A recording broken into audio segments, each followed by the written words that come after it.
कल हमने अस्तित्व को लेके फिर से एक बार याद दिला देता हूँ। देखो, शुरू हमने कहाँ से किया था? एड्रेस करा था।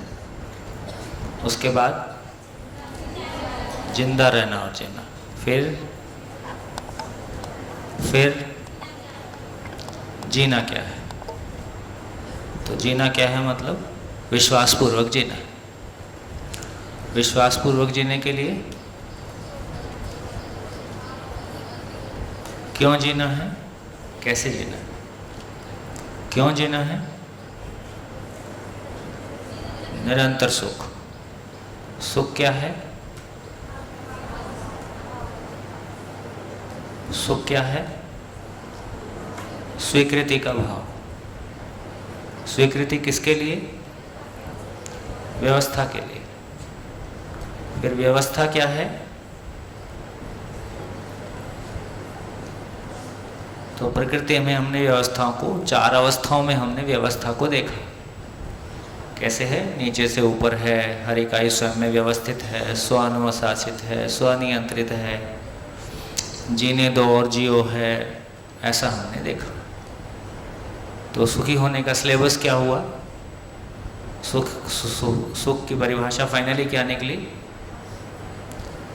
व्यवस्था को समझना है तो व्यवस्था में जी सकते हैं और सुखी हो सकते हैं।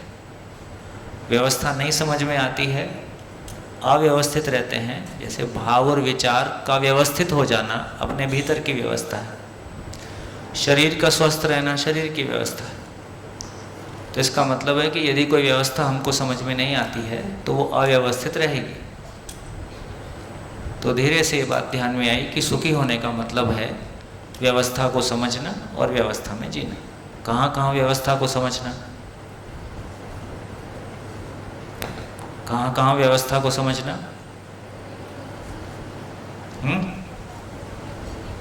मानव में व्यवस्था को समझना, परिवार में समझना, समाज में समझना और प्रकृति में समझना। ऐसा हमने 4 भाग में कहा। और पिछले 5 दिन में हमने मानव में व्यवस्था को समझा। मानव में व्यवस्था को समझा तो क्या समझा? मानव क्या है? शरीर और जीवन का साथ साथ होना। शरीर की आवश्यकता अलग, जीवन की आवश्यकता अलग, दोनों को पूरा करने का तरीका अलग। एक से दूसरे की, दूसरे से पहले की आवश्यकता पूरी नहीं हो सकती। जीवन से शरीर की आवश्यकता, शरीर से जीवन की आवश्यकता, दोनों की आवश्यकताएं अलग, दोनों को पूरा करने का तरीका अलग। सभी की पूरी हो सकती हैं, ये विश्वास हमने पाया।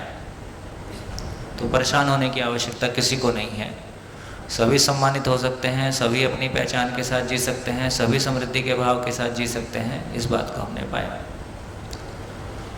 अब यहाँ से फिर आगे चले तब ये मन में प्रश्न उठने लगा कि आखिर सभी मानव सुखी क्यों चाहते हैं? तो जो शुरू में हमने चर्चा किया था कि मूल प्रश्न 2 हैं, क्यों जीना है और कैसे जीना है।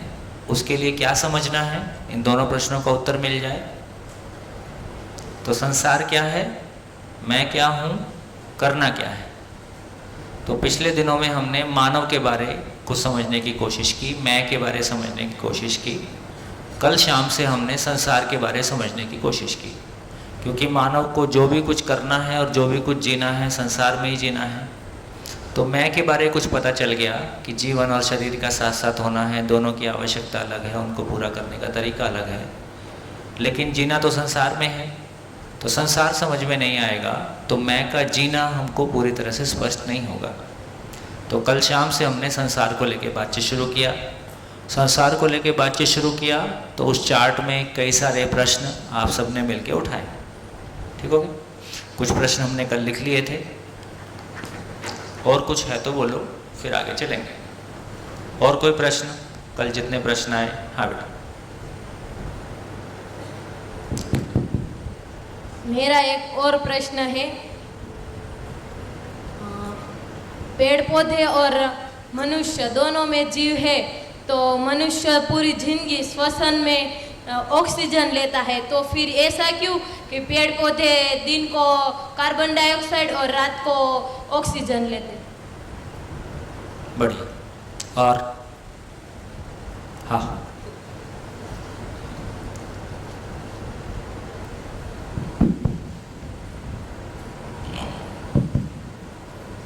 खुद प्रकृति के पास कलरों यानी कि रंगों की कमी नहीं है। उन्होंने कलरफुल फ्लावर्स बनाए, मेघधनुष वो भी 7 रंगों का होता है, रेनबो होता है। और मानव में भी कलर है, काला गोरा। और हम महादेव की फ़ोटो देखते हैं तो उनका रंग नीला होता है। ऐसे सब प्रकृति के पास कलरों की कमी नहीं है। तो उसने पानी क्यों बिना कलर के बनाया? पानी का कोई रंग क्यों नहीं है? और अगर हवा है, ऑक्सीजन है, तो हमें दिखता क्यों नहीं है? बढ़िया।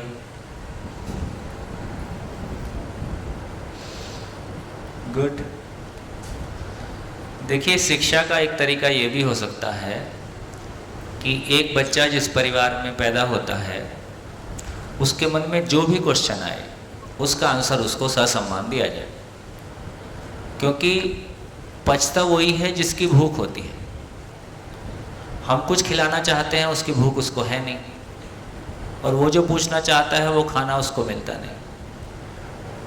तो जैसी बात हम कर रहे हैं, जैसी चाहना हम सब रखते हैं, इसका मतलब है एक भरा पूरा परिवार जिसमें सभी बड़े लोग समझदार हों, एक अच्छे आचरण के साथ जीते हों। उस परिवार में पैदा हुआ बच्चा, उसके मन में जो भी प्रश्न उठते रहें उसका आंसर मिलते रहे, तो एक बार ये देखना होगा कि फिर उस बच्चे का ग्रोथ कैसा होता है। और आंसर भी ना मिले, उसको प्रश्न उठाना आए और आंसर भी अपने में तय करना आए। हम केवल चर्चा करें, संदर्भ लाएं, बातें करें। स्थिति यह है कि हमारे पास भी इस तरह का बहुत कुछ सोचा हुआ नहीं है। हमारे पास जो कुछ भी है वो रोटी कपड़ा मकान के अलावा कुछ और बहुत ठोस गहरा हमने सोचा है, ऐसी हमारी स्थिति नहीं है। तो आवश्यकता इस बात की है कि मानव के पास सोचने समझने की क्षमता है, और बचपन से उसको ये भरोसा हो जाए कि मेरे सोचने समझने की क्षमता मेरी मूल चीज़ है ना, ये मेरी मूल चीज़ है, और इसकी तृप्ति होना मेरी तृप्ति है। और शरीर का इतना ही मतलब है कि वो जो मैं इस शरीर को चलाता हूँ समझने के, तो समझने के लिए शरीर, सूचना ग्रहण करने के लिए शरीर माध्यम है। वो सूचनाओं को प्रोसेस तो मैं ही करता हूँ, उन सूचनाओं के अनुरूप जीने के लिए शरीर माध्यम है। जब मैं जीता हूँ तो कोई निष्कर्ष आता है, वो मेरे आगे बढ़ने के लिए सहायक होता है। तो शरीर मेरी जागृति के लिए सहायक है ना, शरीर मेरे आगे बढ़ने के लिए सहायक है। तो शरीर का कुल मतलब इतना है कि जीवन तृप्ति के लिए शरीर साधन है। इस रूप में हमारे को ध्यान में आएगा तो मेरे को लगता है कि हमारे परिवार का वातावरण, जैसे कि पहले भी हमने चर्चा किया, एक बच्चे का गर्भ संस्कार का क्या मतलब है कि एक बच्चे के गर्भ संस्कार, गर्भ के दौरान माँ जो सुनती है, बोलती है ना, कहती है, उसका वो बच्चे को सुनाई देता है। इसका मतलब हुआ कि सभी घर के लोग कैसे बात करेंगे, तो ये गर्भ संस्कार कोई आधे घंटे में होने वाला है ना। पूरा परिवार मिलके 10 साल 5 साल समझने का काम करेगा, तो परिवार में वो वातावरण बनेगा जिसमें कि सही अर्थों में हम एक बच्चे का स्वागत कर सकें। तो इस तरह के सभी प्रश्न जो आपके मन में, अच्छा एक बार ये प्रश्नों का दौर शुरू होता है, फिर ये चुप हो जाता है कि उठता ही रहता है, फिर नया नया प्रश्न उठता है, हम नया नया सोचते हैं, नया नया प्रश्न उठता है, फिर हम कुछ और पढ़ेंगे। आजकल सब चीज़ें उपलब्ध हैं तो आगे हम बढ़ सकते हैं। चलिए लिख लिए प्रश्न। हाँ जी, और किसी का कुछ कहने का मन है? हाँ जी, बोलो बोलो। गुड। ये जो रंग है वो वास्तव में कोई रंग नहीं है, ये हमारी आँख से दिखाई देते हैं, वो छूते अलग अलग रंग है। तो वो कैसे? रंग क्या है? मतलब मैंने कहीं पढ़ा था कि वास्तव में कोई रंग है ही नहीं। चलो कुल मिला के क्वेश्चन ये है कि रंग क्या है। हाँ, और वो हमारी आँख से जो हम अलग अलग रंग देखते हैं वो हमारी आँख के द्वारा देखते हैं, बाकी वास्तव में कोई रंग नहीं है। चलो देखेंगे, समझेंगे, ठीक है। और बताओ, पीछे दो माइक। पशु और पक्षी हमारी तरह सजीव होते हैं, तो वो हमारी तरह बोल क्यों नहीं सकते? लिख लो। और कुछ? और कुछ? और कुछ? हो गया? हो गया? आगे बढ़े? चलिए आगे बढ़ते हैं। लास्ट, पीछे माइक दे दो। मैंने कहीं सुना था कि कुत्ते को ब्लैक एंड व्हाइट ही दिखता है, तो वो चीजों को पहचान कैसे लेता है? क्या हो गया? कुत्तों को रात में दिखता है? कुत्तों को सिर्फ ब्लैक एंड व्हाइट ही दिखता है, तो वो चीजों को कैसे पहचान लेता है? चीजों को कैसे पहचान लेता है? चलो अच्छी बात है, मुझको भी नहीं पता था। अगर प्रकृति हमारी माँ है तो उनकी भी कोई ना कोई माँ होगी ना।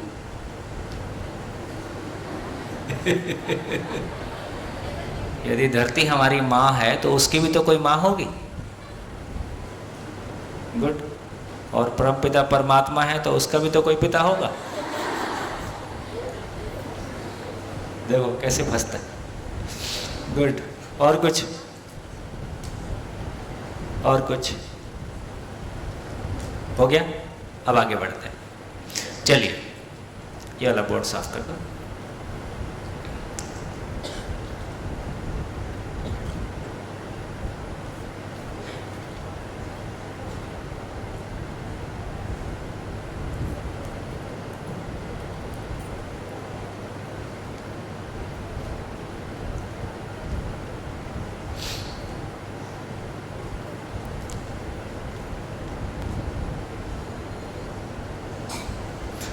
देखिए इस प्रक्रिया से ये हमको समझ में आने लगा, कितने लोगों को लग रहा है कि समझना अपने आप में सुखदायी काम है।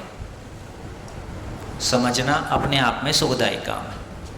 मानव जो कुछ भी करता है सुख की तलाश में करता है। यदि समझना उसके लिए सुखदायी काम है और समझने के लिए पढ़ना उसकी ज़रूरत है तो पढ़ लेगा। अभी हम जो पढ़ रहे हैं उससे कोई समझने का सुख नहीं मिलता है, इसलिए पढ़ाने वाला भी थक जाता है, पढ़ने वाला भी थक जाता है। जैसे इस बोर्ड में देखें फिजिक्स कहाँ पे है? इस बोर्ड में फिजिक्स कहाँ पे है? ये बोर्ड थोड़ा फोकस कर दो। इसमें फिजिक्स कहाँ पे है?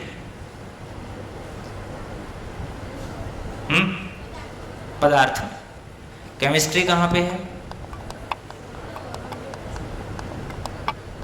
ठीक। बायोलॉजी कहाँ पे है? बॉटनी कहाँ पे है? जूलॉजी कहाँ पे है? पशु। और क्या? मैथमेटिक्स कहाँ पे है? मैथमेटिक्स मतलब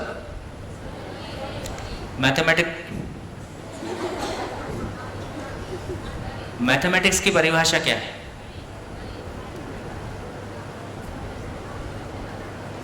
जोड़ना घटाना। जोड़ने घटाने की क्रिया को मैथमेटिक्स बोलते हैं। तो जोड़ना घटाना क्यों है? गिनने के लिए। तो सब कुछ को गिनते हैं, ये सारा ही मैथमेटिक्स में। जब इसको गिनने की भाषा में लाएंगे तो मैथमेटिक्स है। ठीक हो गया?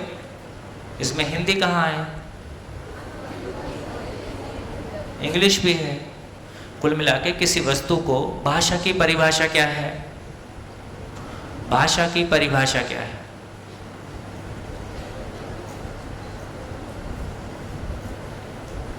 भाषा की परिभाषा क्या है?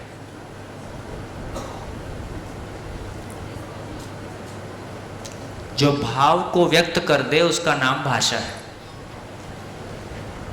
जो भाव को व्यक्त कर दे उसका नाम भाषा है। और भाव क्या है? भाव की पहचान। तो प्रकृति में कोई वास्तविकता है, उसको मैंने पहचाना है, उसको मैं आपको बताना चाहता हूँ। उसके लिए मेरे को जिन संकेतों की आवश्यकता है, ध्वनि की आवश्यकता है, उसको मैंने भाषा कहा। वो भाषा इंग्लिश हो सकती है, हिंदी हो सकती है, गुजराती हो सकती है, मराठी हो सकती है। लेकिन अभी इस बात पे हमारा ध्यान कितने लोगों का चला गया कि अभी संसार में हम सब के भाष में वस्तु भाषा है, मानव भाषा नहीं है। इस बात पे ध्यान गया? हमारे पास वस्तु की भाषा है। जैसे इंजीनियरिंग क्या है? वस्तु की भाषा है। मेडिकल साइंस क्या है? शरीर की भाषा है ना। हम जो खाने पीने का दिन भर बातचीत करते हैं, क्या चीज़ के बारे में बात करते हैं? जिंदा रहने के बारे में बात करते हैं कि जीने के बारे में बात करते हैं? जिंदा रहने के बारे में बात करते हैं तो वस्तु भाषा है। एग्रीकल्चर वस्तु भाषा है। तो हमारे पास जितनी भी भाषा भी उपलब्ध है, टर्मिनोलॉजी उपलब्ध है, वो सब वस्तु की भाषा है। मानव भाषा अभी हमारे पास नहीं है। हिंदी, इंग्लिश में जितनी भी भाषा विश्व में उपलब्ध है सब वस्तु भाषा है। मानव भाषा हमारे पास नहीं है। ऐसा क्यों बोल रहे हैं? कितने प्रतिशत लोग हैं संसार में जो जिंदा हैं और जो जीते हैं? जिंदा वाले कितने प्रतिशत हैं? 99.9। इसका मतलब 99.9 के पास में वो इंग्लिश में बोले, जर्मन में बोले, फ्रेंच में बोले और गुजराती में बोले, हिंदी में बोले, वो वस्तु के बारे में बात करने की योग्यता है। मानव के बारे में बात करने की योग्यता कब आएगी? Sir 1 minute. मानव के बारे में बात करने की योग्यता कब आएगी? मानव भाषा हमारे पास कब आएगी? मानव भाषा के लिए हमारी योग्यता क्या होगी? कब हम मानव भाषा को पाएंगे? अरे जब हम मानव को समझ पाएंगे तो मानव के बारे में बात कर सकते हैं। तो जीना समझ में आएगा तो फिर हम मानव भाषा में बात कर सकते हैं। अभी कैसा होता है, हम कुछ कहना चाहते हैं परिवार में, नहीं नहीं मेरा तो भाव ऐसा नहीं था, कुछ और पहुंच गया। इसका मतलब है भाव के बारे, जीने की दुनिया का हमको पूरा ज्ञान होगा, पूरी समझ होगी, न्यायपूर्वक जीने की समझ होगी तो हम मानव भाषा का प्रयोग कर पाएंगे। इंग्लिश में ही बोलेंगे, गुजराती में ही बोलेंगे, लेकिन तब हम मानव की बात कर पाएंगे। इसलिए एक क्लैरिटी हमारी बनी कि अभी हमारे पास वस्तु भाषा है, मानव भाषा नहीं है। कितने लोगों तक ये बात पहुंची? गुड। हाँ जी, आप कुछ कह रहे थे? हाँ जी सर, हम साइकोलॉजी को क्या मानव की भाषा नहीं कर सकते? मानव की भाषा कहना तो चाहिए लेकिन नहीं कह सकते, क्योंकि साइकोलॉजी पढ़ के साइके समझ में आया होता तो कहते। साइकोलॉजी पढ़ के नौकरी समझ में आती है, अपना घर ठीक किया होता, अपना मन ठीक किया होता तो मानते। तो साइकोलॉजी, सोशियोलॉजी ये सब मानव के अर्थ में ही है, लेकिन उससे हमको मानव तो समझ में नहीं आया ना। मानव की समझ साइकोलॉजी में नहीं है, सोशियोलॉजी में नहीं है, अर्थशास्त्र में नहीं है।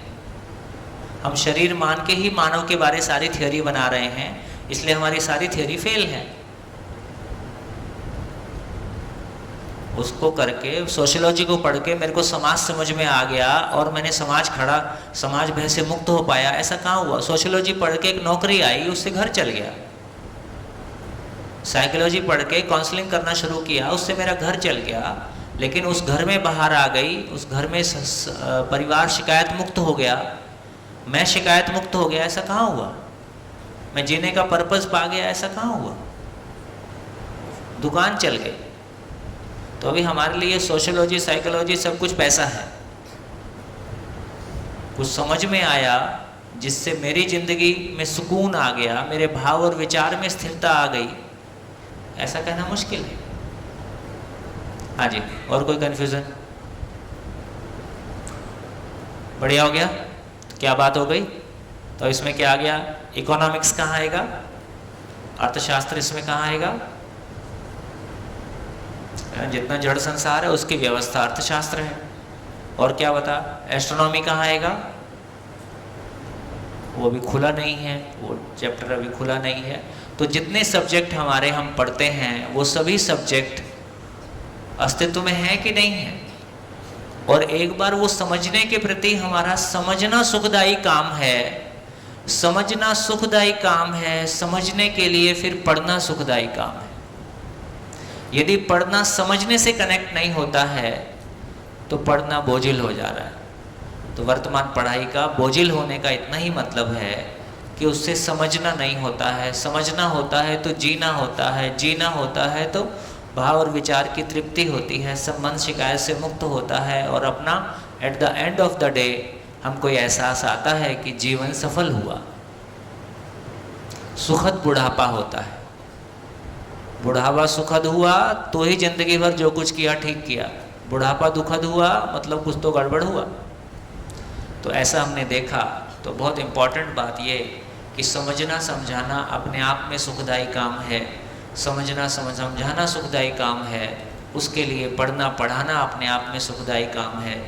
तो पढ़ना पढ़ाना समझने समझाने से कैसे जुड़ जाए या समझने समझाने के लिए पढ़ना पढ़ाना हो जाए, तो ये पढ़ने की प्रक्रिया, ये जो एजुकेशन की प्रक्रिया है, ये बिल्कुल बदल जाएगी, इसकी क्वालिटी बदल जाएगी, इसका रिज़ल्ट बदल जाएगा।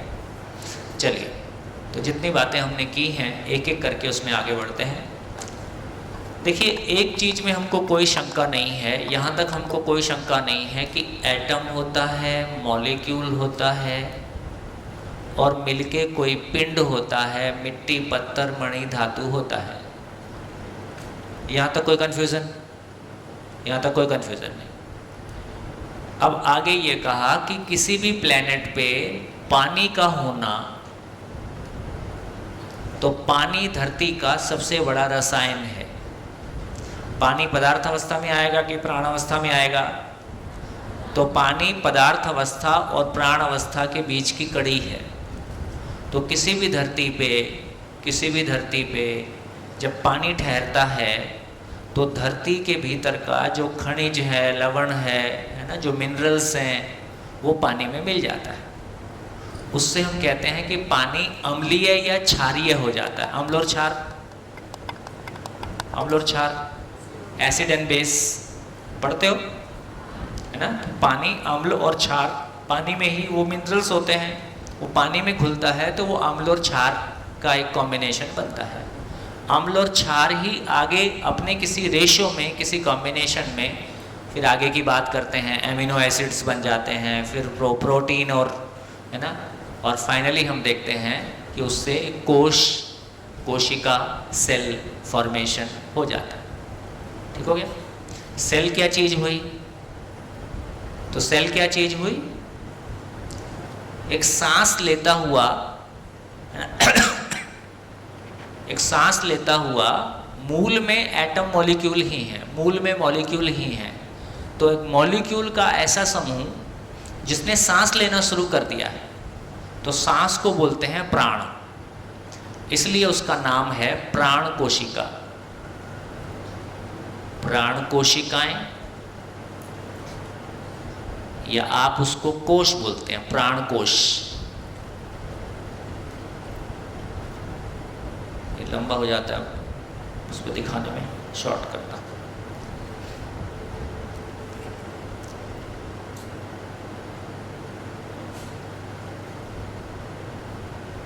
तो इसका मतलब है, अब ये समझ में आ गया कि प्राण कोशिकाएं, प्राण कोश, कोश बोलते हो आप गुजराती में? कोश मतलब सेल।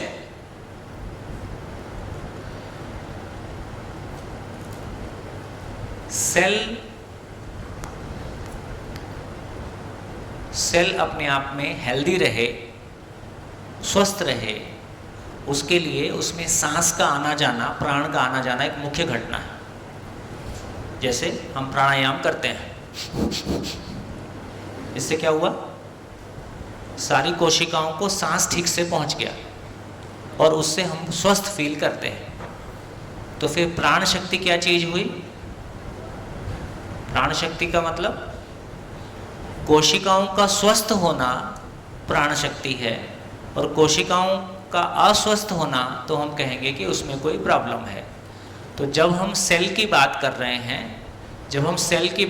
हैं, तो cell basically set of molecule है, कुछ मॉलिक्यूल हैं जिसमें कि सांस लेने की क्रिया शुरू हो गई है। अब सांस लेने की क्रिया शुरू हो गई है और साथ में उसका साइज बढ़ता है, तो एक सेल टूट के कई सेल में बदल जाता है ना? उसको हम सेल मल्टीप्लिकेशन बोलते हैं, ग्रोथ बोलते हैं। तो इससे ये समझ में आया कि जैसे मेरा हाथ मूलतः मरने के बाद मिट्टी ही है, मेरा शरीर मरने के बाद मिट्टी ही है, क्योंकि ये मॉलिक्यूल से मिलके ही बना है। सांस लेने वाली कोशिकाएं हो गई हैं, जिसको हम सेल के रूप में पहचानते हैं। तो सेल को हमने पहचाना प्राण कोश, और उसमें प्राण शक्ति, यदि सांस ठीक से आ जा रहा है, सेल स्वस्थ है, तो उसमें प्राण शक्ति हमने कहा। फिर एक शब्द है हमारे पास जीवनी शक्ति, प्राण और जीवनी शक्ति। जीवनी शक्ति का दूसरा मतलब हो गया, जैसे एक व्यक्ति का मनोबल बहुत ऊंचा है। मनोबल ऊंचा है का मतलब एक व्यक्ति छोटी सी बात में डरता है, परेशान होता है। एक व्यक्ति ठीक ठाक सिचुएशन में भी उसका कॉन्फिडेंस लूज नहीं होता है, उसका धैर्य लूज नहीं होता है, वो परिस्थितियों को संभाल लेता है। ये सेल का काम है या ये आशा विचार इच्छा का काम है? मनोबल है ना। तो हमारे भीतर जो सोचने की शक्ति है, तो सोचने की शक्ति इधर है। तो जीवन जिसको हम कह रहे हैं, जीवन जिसको बोल रहे हैं, जिसमें आशा विचार इच्छा है, जिसमें आशा है, विचार है, इच्छा है, ये जो सोचने की शक्ति जहाँ पे है, इसमें मन है। कल देखेंगे, इस पे विस्तार से बात करेंगे। मन है, वृत्ति है, चित्त है, ये जो चीज है, यहाँ पे मनोबल है। ये जो मनोबल है, जीने की शक्ति है, जीने की जिजीविषा है, इसको बोल रहे हैं जीवनी शक्ति।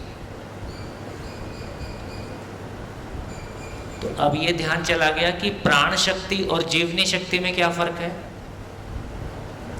इस पे ध्यान आ गया। प्राण शक्ति मतलब प्राण शक्ति कहाँ है? प्राण मतलब सांस। सांस कौन लेगा? कोशिकाएं, कोश, सेल। तो सेल को सांस की जरूरत है और वो ठीक से काम कर रहा है, तो वो प्राण शक्ति है। ठीक है, वो कोशिकाओं का मामला है, मॉलिक्यूल वाला मामला है, वो शरीर वाला मामला है। लेकिन जब हम जीवनी शक्ति की बात कर रहे हैं, तो वो शरीर का मामला नहीं है। किसी का शरीर बहुत हट्टा कट्टा हो सकता है, मनोबल बहुत कमजोर हो सकता है। किसी का शरीर बहुत कमजोर हो सकता है, मनोबल बहुत मजबूत हो सकता है। तो शरीर का मनोबल से लेन देन नहीं है। मनोबल सोचने विचारने की क्षमता है और प्राण शक्ति शरीर की क्षमता है। बढ़िया, कितने लोगों तक ये बात पहुंची? क्लैरिटी हो गया? दो अलग अलग चीजें हैं। अभी बोलचाल की भाषा में जब बोलते हैं, दोनों मिक्स हो जाता है ना। कभी प्राण शक्ति हम इधर बोल रहे होते हैं, कभी जीवनी शक्ति हम उधर बोल रहे होते हैं।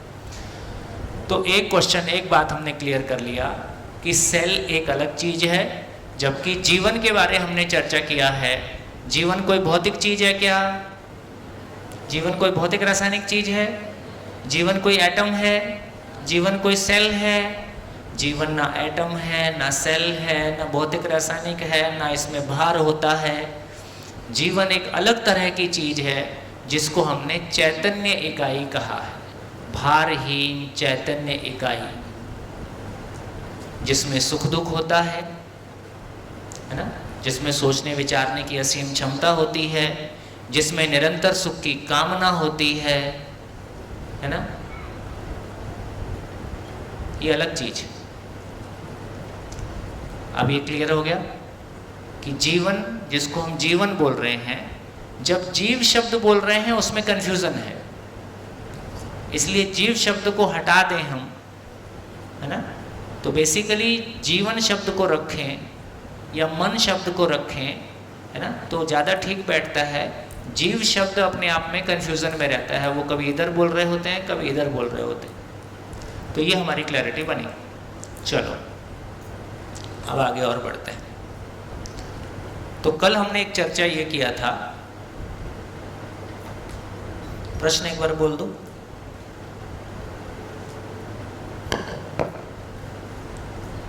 शुरू से।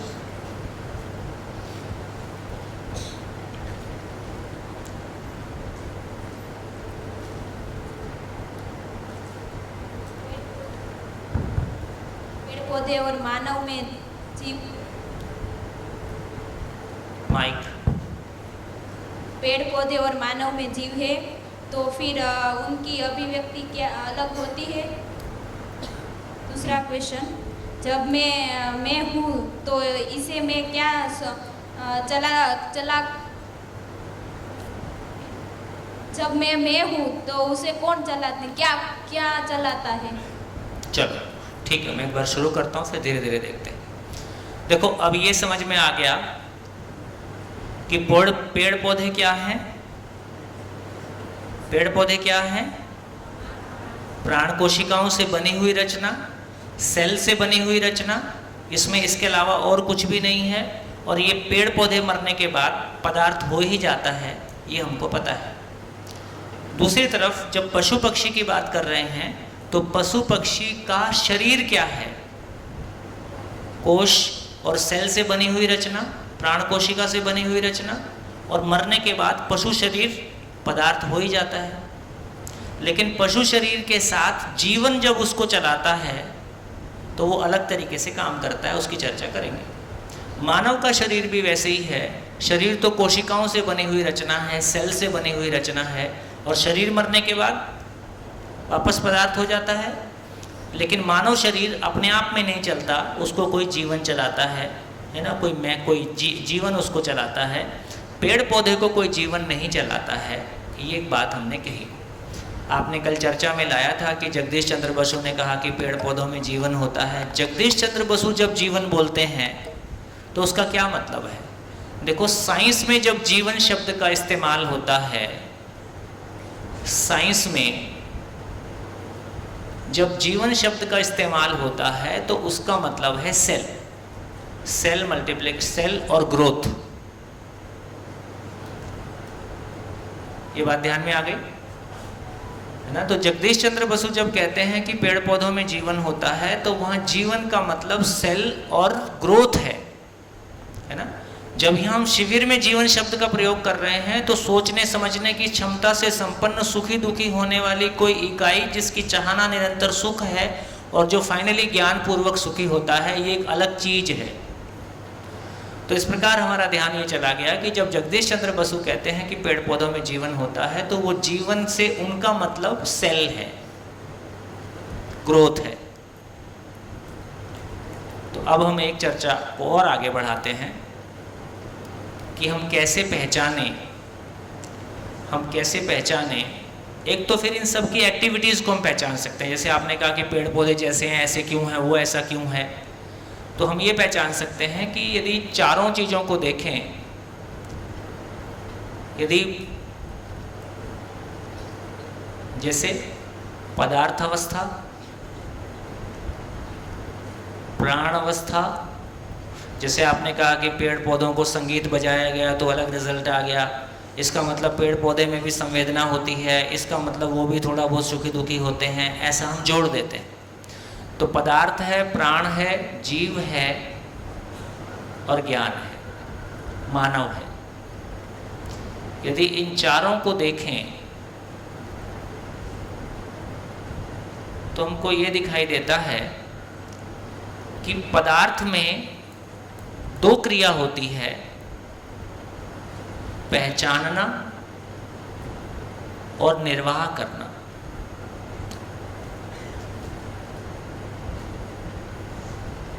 ये पदार्थ में दो क्रिया होती है। क्या मतलब? पहचानना और निर्वाह करना होता है कि नहीं होता है? कैसे? पहचानना, निर्वाह करना। जैसे लोहे का एटम दूसरे लोहे के एटम को पहचानता है कि नहीं पहचानता है, और उसको पूरी ताकत के साथ पकड़ के रखता है कि बीच बीच में छोड़ देता है? पकड़ के रखता है, वही लोहे की ताकत है। इसका मतलब ये हुआ कि लोहे का परमाणु दूसरे लोहे के परमाणु को पहचानता है ना? कॉपर को पहचानता है, गोल्ड को पहचानता है, या आपस में भी किसी तरह से रासायनिक समीकरण में एक दूसरे को पहचानते हैं। तो जितना भी जड़ संसार है उसके एटम मॉलिक्यूल एक दूसरे को पहचानते हैं, एक दूसरे को पकड़ के रखते हैं, है ना? जैसे लोहा छत में लगा हुआ है तो लोहा सीमेंट और गिट्टी को पहचानता है कि नहीं? लोहा सीमेंट और गिट्टी को पहचानता है तभी पकड़ के रखा हुआ है। तो इससे ये समझ में आता है ना, कि जैसे जितनी भी बाहर वाली वस्तुएं हैं वो एक दूसरे को पहचानती हैं कि नहीं? इसको कहीं से भी छोड़ेंगे वो जाके टेबल पे टिकेगा। समुद्र में कहीं भी बॉटल डाल दो वो वापस किनारे तक पहुंच जाएगी।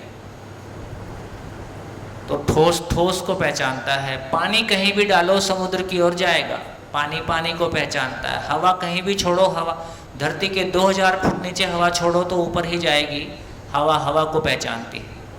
हवा हवा को पहचानता है, मिट्टी मिट्टी को पहचानता है, लोहा लोहे को पहचानता है।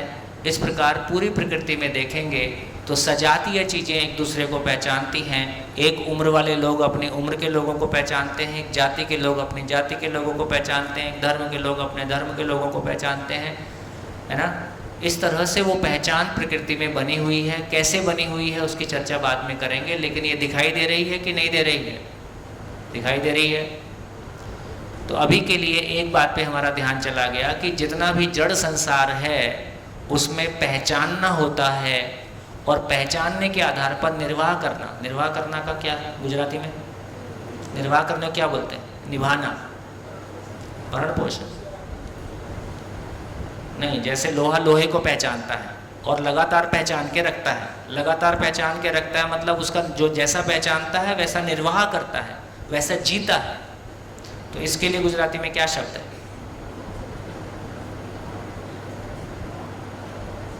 भरण पोषण तो थोड़ी सी पेट भरने वाली बात हो गई। जैसे हाँ, वो उसका आचरण की तरफ जाएगा, मतलब बात समझ रहे हैं ना। जैसे लोहा लोहे को पहचानता है और लगातार पहचाने रहता है कि बीच में छोड़ देता है? पहचाने रहता है। इसका मतलब यह हुआ कि पेड़ पौधे पानी को पहचानते हैं, है ना। तो जैसा पहचानते हैं फिर वैसा निर्वाह करते हैं। पानी मिल जाता है तो बढ़िया पौधा खिल जाता है, ठीक है। तो इस प्रकार जो पहचानने का प्रमाण क्या है? पहचानने का प्रमाण है कि वो चीज़ मिलने के बाद में उसकी तृप्ति हो जाती है।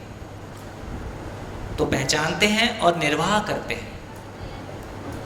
निर्वाह करना मतलब हाँ, परस्पर संबंध, परस्पर संबंध को निभाते हैं, परस्पर संबंध को पहचानते हैं और परस्पर संबंध को निभाते हैं। पहचानने का प्रमाण क्या हुआ? यदि निभाया नहीं तो निभाने से पता चलता है कि पहचानते हैं। तो दोस्त ने दोस्त को पहचान लिया, दोस्त ने दोस्त को पहचान लिया, क्या मतलब है?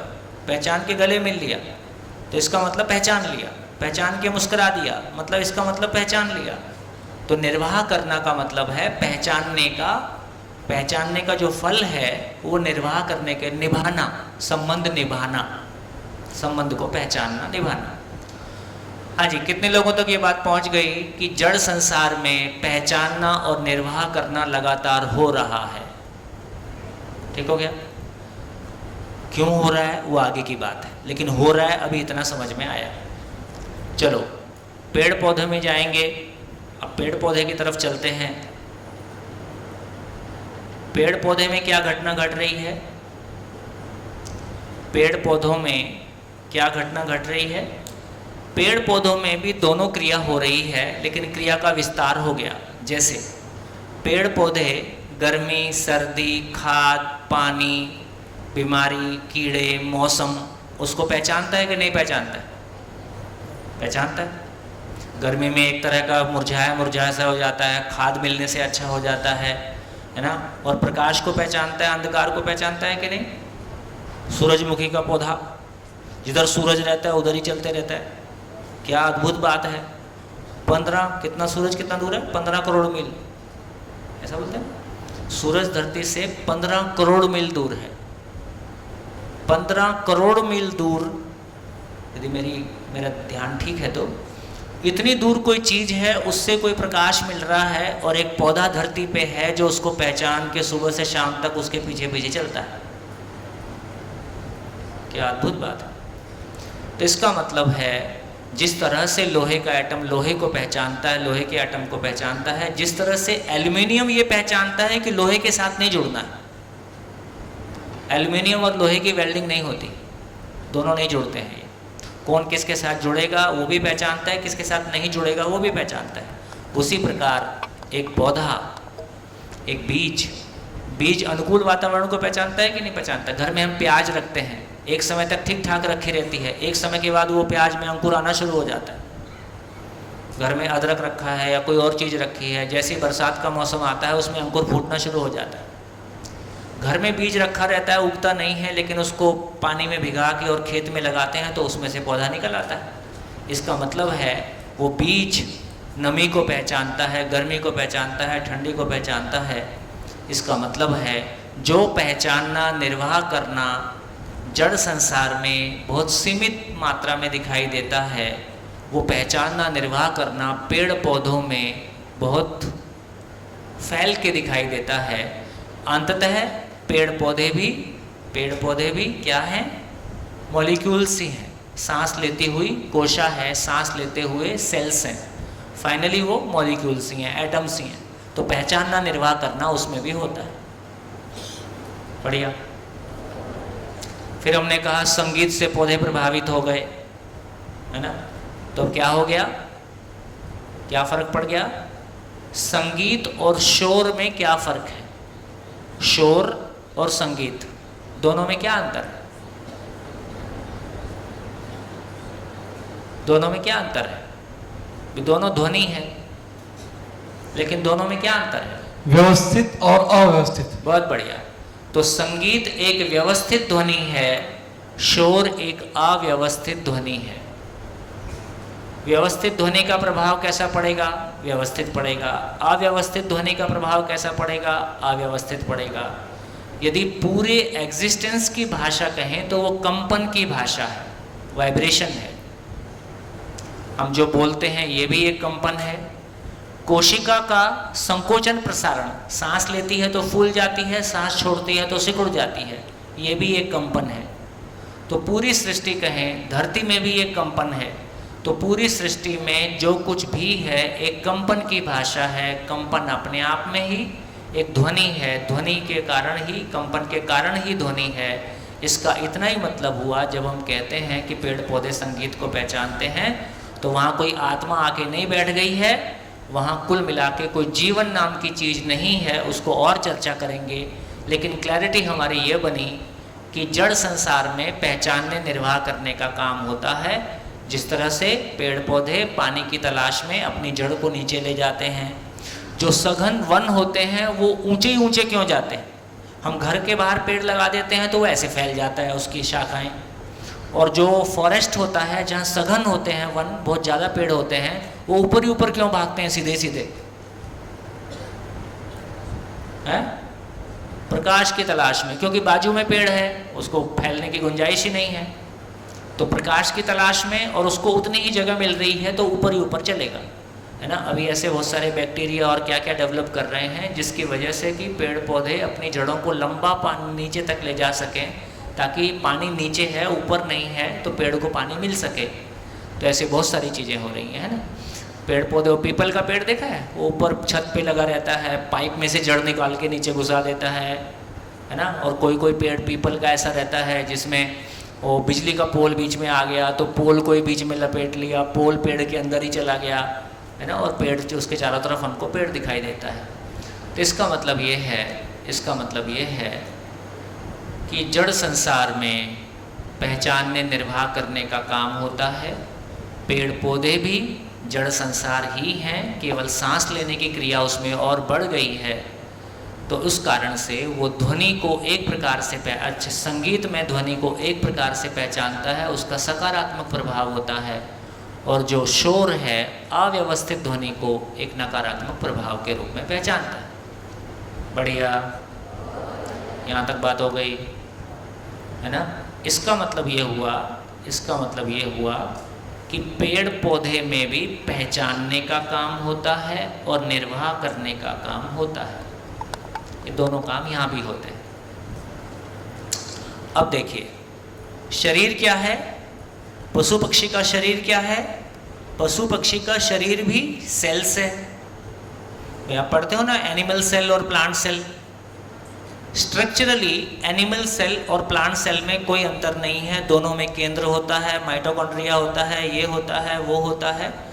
रचना का सिद्धांत दोनों का एक ही है। तो मानव शरीर में हम एनिमल सेल की बात करते हैं, प्लांट सेल की बात करते हैं, तो मूल में सेल एक ही जैसा है। इसका मतलब है जीव का शरीर भी मूलतः सेल से बना हुआ है, मानव का शरीर भी सेल से बना हुआ है, इसलिए उसमें भी पहचानने, निर्वाह करने का काम होता है।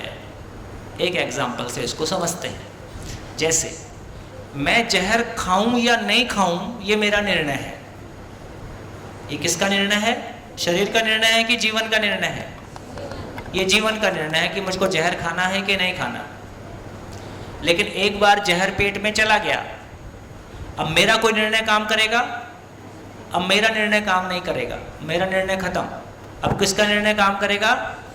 शरीर का। और शरीर का निर्णय कैसे काम करेगा? पहचानना, निर्वाह करना। तो जहर को प्राण कोशिकाएं जहर के रूप में पहचानेंगी और उसका असर जहर के जैसा होगा। नहीं, जहर डाल दिया, मैंने गलती से डाला, तुम अपना प्रभाव मत करना, ऐसी स्थिति नहीं है ना। तो एक बात पता चली कि पहचानना, निर्वाह करना नियम से होगा। जहर गलती से डाला कि जहर प्यार से डाला, दोनों का असर एक ही होगा कि अलग अलग होगा? दोनों का असर एक होने वाला है। इससे हमारे ध्यान में ये आ गया कि शरीर के साथ, प्राण कोशिकाओं के साथ में निर्वाह, पहचानना, निर्वाह करना किसी नियम से होता है। मैं जहर खाऊं या ना खाऊं, ये मेरे ज्ञान पे, अज्ञानवश भी मैं जहर खा सकता हूं और निर्णय पूर्वक भी मैं जहर खा सकता हूं। ये मेरे सोचने समझने की बात है। तो मेरे सोचने समझने की सीमा कहाँ तक है और शरीर की सीमा कहाँ से शुरू हो गई, ये दोनों से हमको पता चलता है। इसका मतलब है कि मानव के शरीर में भी पहचानने, निर्वाह करने का काम होता है, पशु के शरीर में भी पहचानने, निर्वाह करने का काम होता है, पेड़ पौधों में भी पहचानने, निर्वाह करने का काम होता है, और जड़ संसार में भी पहचानने, निर्वाह करने का काम होता है। इतना ही सारी सीमा है, सारा फैलाव इतना ही है कि पहचानना, निर्वाह करना अस्तित्व की मौलिक घटना है। वो जड़ संसार में सीमित रूप में दिखाई देता है, प्राण संसार में और अधिक फैला हुआ दिखाई देता है, मानव शरीर और अधिक विकसित है, वहाँ वो और विकसित रूप में दिखाई दे सकता है। लेकिन घटना के रूप में कितना है? पहचानना, निर्वाह करना। बढ़िया, यहाँ तक ठीक हो गया, यहाँ तक ठीक है। अब मानव में देखें, शरीर के अलावा जीवन भी है, पशु में भी जीवन है। तो पशु में, शरीर में तो इतना ही काम हो रहा है, लेकिन पशु शरीर को चलाता हुआ जीवन, पशु का आचरण, उसमें क्या होता है? उसमें एक मानने का काम होता है, मानने के आधार पर पहचानना होता है और पहचानने के आधार पर निर्वाह करना होता है। बताओ, मानना, मानने के आधार पर पहचानना और पहचानने के आधार पर निभाना, ऐसा पशु करता है कि नहीं? आपकी गाय कैसा करती है आपके साथ? आपको कैसा मानती है? देखो, जैसे हमारे पास 32 गाय हैं, गिर गाय, ठीक, सबके नाम हैं, गीता, शांति, मायावती, और है ना, सबके नाम रखे हुए हैं, ग्वाले ही नाम रख लेते हैं। अब मान लीजिए गाय हमारी हैं और मैं गौशाला में कभी कभी जाता हूँ, तो मेरे को ज़्यादा पहचानेगी कि ग्वाले को पहचानेगी? वो ग्वाले को पहचानती, ठीक। और सबके बच्चों के नाम हैं, जो सुबह दूध निकालते हैं तो सीता बोलने से वो 50 बच्चों में से सीता का बच्चा चल के आ जाता है, उसको पता है कि अब मेरे को दूध पीने जाना है। इसका मतलब है जैसे हम अपना नाम पहचानते हैं, ऐसे ही पशु भी अपना नाम पहचानता है कि नहीं? जिस नाम से रख लें उस नाम से वो रिस्पॉन्ड करता है। इसका मतलब है जैसा जीवन मैं हूँ, मैं मानता हूँ, जीवन की मिनिमम घटना है कि उसमें मानने का काम होता है। तो जिसको, जैसे अब जो डॉक्टर आता है गौशाला में, जब भी डॉक्टर आता है वो इंजेक्शन लगाता है, तो डॉक्टर आने के बाद गाय का चेहरे का एक्सप्रेशन अलग होता है, उसको टेढ़ा टेढ़ा देखती है ना। ग्वाला आता है जो उसका दूध निकालता है, खाना देता है, वो आता है तो उसके साथ वो बहुत आराम से रहती है। इसका मतलब है वो पहचानती है, किसी एक व्यक्ति को ये पहचानती है कि जब आएगा इंजेक्शन ही लगाएगा, एक व्यक्ति को ये पहचानती है जब आएगा खाना खिलाएगा, दूध निकालेगा। तो इस रूप में गाय मानती है, मानने के आधार पे पहचानती है। का कुत्ता, आप जाते हो तो पूंछ हिलाता है, दूसरा आता है तो भौंकता है, क्योंकि आपको मालिक के रूप में मानता है। जैसा मानता है वैसा पहचानता है, जैसा पहचानता है वैसा निभाता है, वैसा रिएक्शन देता है, वैसा करता है। तो ये पता चला कि ये जो जीवन नाम की चीज़ है, ये जो जीवन नाम की चीज है, इसी का मिनिमम एक्सप्रेशन है कि इसमें मानने का काम होता है। तो अभी हमने देखा, जितनी बात अभी तक हुई उसको फिर से रिपीट कर देता हूं। देखो, अभी तक हमने देखा कि जड़ संसार में पहचानने निर्वाह करने का काम। अब निर्वाह करना शब्द आप तक पहुंचता है कि नहीं पहुंचता है? निर्वाह करना मतलब निभाना, जैसे संबंध नहीं निभाया है ना, निभाना। तो जड़ संसार में पहचानने निर्वाह करने का काम होता है। प्राण संसार भी मूलतः जड़ संसार ही है। मानव का शरीर मूलतः एटम मॉलिक्यूल से बना है, पशु का शरीर भी एटम मॉलिक्यूल से बना है। इसलिए जड़ संसार, पेड़ पौधे, मानव का शरीर, पशुओं का शरीर, सभी में पहचानने निर्वाह करने का काम होता है ना। तो इसका अर्थ ये हुआ कि यदि उसमें उसके अनुकूल चीज को डाला जाएगा तो उसका पोषण होगा, उसके प्रतिकूल चीज को डाला जाएगा तो उसका शोषण होगा। अनुकूल प्रतिकूल समझते हो? ये बात पूरी हो गई। अब हमने ये भी देखा कि पशु शरीर को भी जीवन चलाता है, मानव शरीर को भी जीवन चलाता है वही जीवन जो मानव शरीर को चलाता है। इसका मतलब यदि इस रूप में कहें तो पशु शरीर मरने के बाद एक जीवन मानव शरीर को चला सकता है, और मानव शरीर को चलाता हुआ एक जीवन शरीर के मरने के बाद पशु शरीर को भी चला सकता है। दरवाजा खुला है, जीवन की चॉइस है, जीवन की अपनी मनस्थिति है कि अपनी वो विकास के किस स्तर पे है और अपनी मनस्थिति के रूप में क्या है और वो किस तरह के शरीर को चलाना चाहेगा।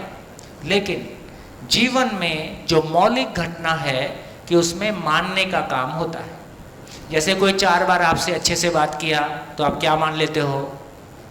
अच्छा आदमी है। कोई थोड़ा सा अच्छे से बात नहीं किया तो आप क्या मान लेते हो? बुरा आदमी है।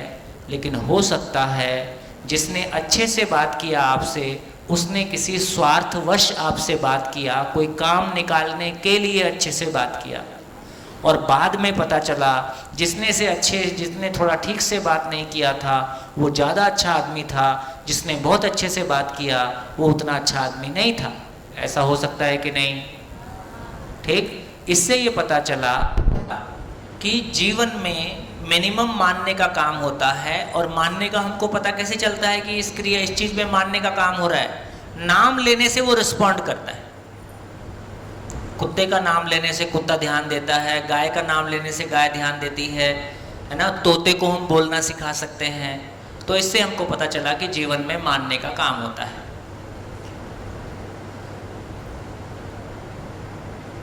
हो गया? फोटो देख लिया? अब इधर देख लो। तो अब ये क्लैरिटी हमारी बन गई कि जीवन में मिनिमम मानने का काम होता है। जीवन की मिनिमम इवोल्यूशन में एक जीवन पशु शरीर को चलाता है, और जीवन के हायर इवोल्यूशन में, उसके विकास के क्रम में वो मानव शरीर को चलाता है। मानव शरीर के साथ जीते हुए जो महिमा है, जो अंतर है, पशु और मानव में अंतर क्या है? पशु और मानव में क्या अंतर है? कल्पनाशीलता है और कर्म स्वतंत्रता है।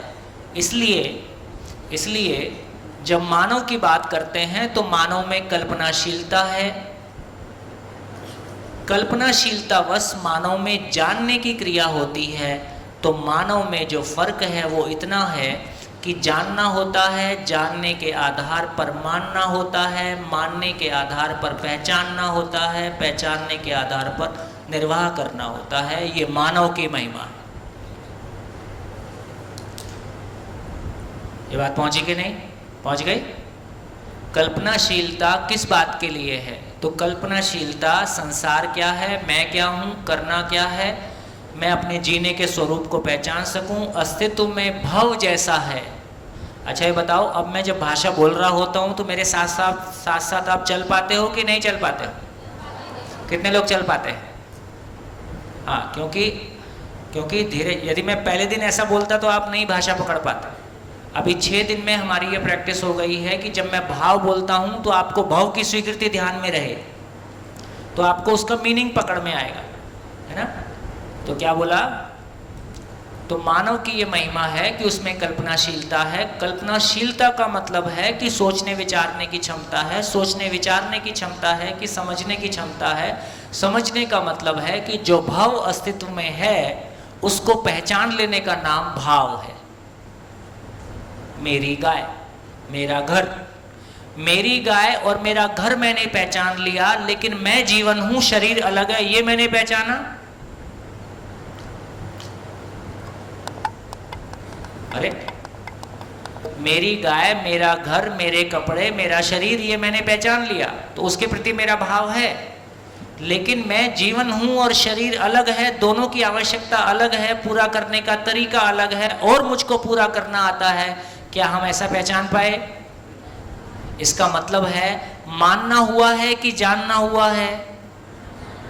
क्योंकि जो दूसरी वाली बात बोली ये जानने की महिमा है।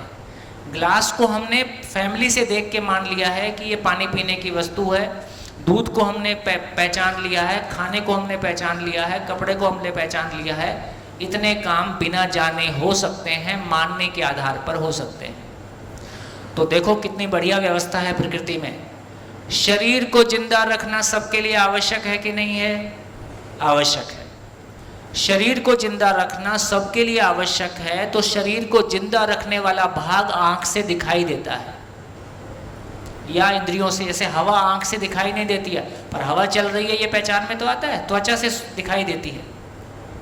तो इसका मतलब ये हुआ कि जिंदा रहने वाला भाग हमको इंद्रियों से पकड़ में आता है, लेकिन जीने वाला भाग इंद्रियों से पकड़ में आता है।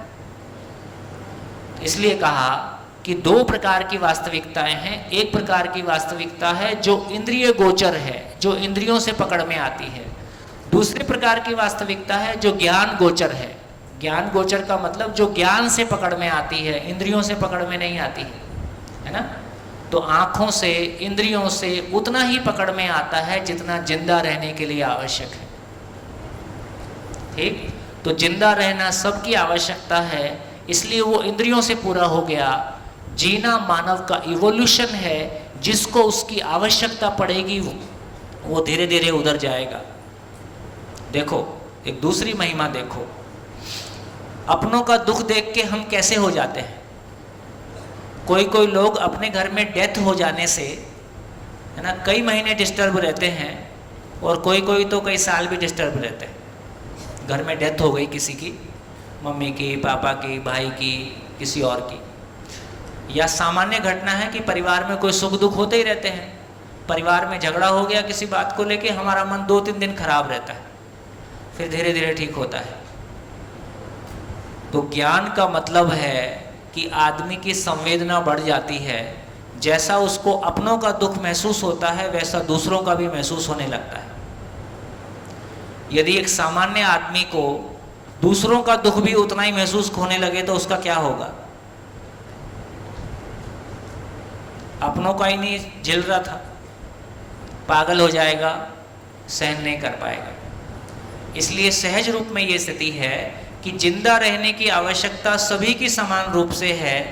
ज्ञान पूर्वक जीने की आवश्यकता उसकी मनस्थिति के विकास के अनुरूप है। इसलिए ये एरिया सबके लिए समान रूप से खुला हुआ नहीं है।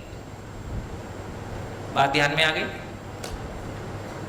तो जिंदा रहने वाला पार्ट सहज रूप में पकड़ में आता है, क्योंकि वो परंपरा में भी आ गया है। जब तक ये परंपरा में नहीं था तब तक इसके लिए लोगों ने बहुत मेहनत की होगी, कौन सी चीज़ खाने की है, कौन सी चीज़ नहीं खाने की है, और पका के खाएं कि कच्चा खाएं, कैसे खाएं, इसमें भी लंबा समय हमने लगाया है। तो इस चर्चा से हमारी ये क्लैरिटी बनी कि जीवन का जो महिमा है, मानव का जो महिमा है, वो मान कर जीने में है कि जान कर जीने में है। मानव का महिमा, मानव की खुशी, उसकी तृप्ति केवल मानकर जीने में है कि जानने के आधार पर मानकर जीने में है? जानकर मानना। इसलिए शिविर के शुरू में क्या बोले? जो भी कहा जाएगा प्रस्ताव है, आपको मानना नहीं है। हम चीज़ों को जांचेंगे, जांचने के लिए स्वनिरीक्षण करेंगे। ठीक, ऐसा आपको क्यों कहा गया? क्योंकि मानकर जीना, अब तक हम क्या करते आ रहे थे? मानकर जी रहे थे कि जानकर जी रहे थे? मानकर जी रहे थे।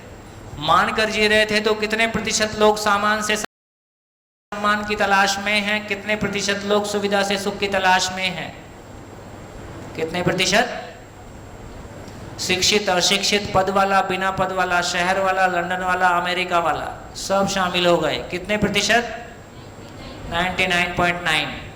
तो कोई फर्क नहीं पड़ा कि आप ऑक्सफोर्ड से पढ़े कि स्टैनफोर्ड से पढ़े। यदि जिंदा रहने के धरातल पर हैं तो हम सामान से सम्मान की तलाश में हैं, इंद्रियों में ही सारे सुख की कामना करते हैं और हमारा दुखी होना निश्चित है। संबंध एक नहीं बचेगा, ये भी निश्चित है, आगे और पीछे। तो इससे क्लैरिटी बनी कि मान कर जिंदा रहा जा सकता है संघर्ष करते हुए। घर में भी संघर्ष कर रहे, अपने भीतर भी संघर्ष कर रहे और बाहर भी झंझट चलते रहते हैं। तो मान कर जिंदा रहना संभव है, जान कर ही जीना संभव है। जानना ही जीना है, जानना ही जीना है, क्योंकि जानने का मतलब है जो अस्तित्व में भव है, संपूर्ण भव है, उस भव को पहचान लेना और अपने में भावपूर्ण हो जाना, क्योंकि भव की स्वीकृति भाव है। कुछ भी कर लें, सोने से लद जाएं, अपने लिए पर्सनल हेलीकॉप्टर ले लें, अपने लिए द्वीप खरीद लें, है ना, कुछ भी कर लें, मानने के आधार पर जिंदा रहना ही होता है, इंद्रियों से भोग करना ही होता है और सामान से सम्मान की तलाश में ही होना रहता है और सुविधा से सुख की तलाश ही होना रहता है। जिंदगी की क्वालिटी, जो जीने की क्वालिटी है, जो भाव और विचार का सुकून है, स्थिरता है, भय मुक्ति है, अभाव मुक्ति है, इसका तो दर्शन हमको नहीं होता है। तो जानना मानव की मौलिकता है, जानना मानव की ज़रूरत है। जाने बिना हम गुलाम ही रहते हैं, चाहे इंद्रियों के गुलाम हैं और अपने गुलाम हैं कि दूसरों के गुलाम है। स्वतंत्रता इससे कम में नहीं है कि हम जानने के आधार पे जिए।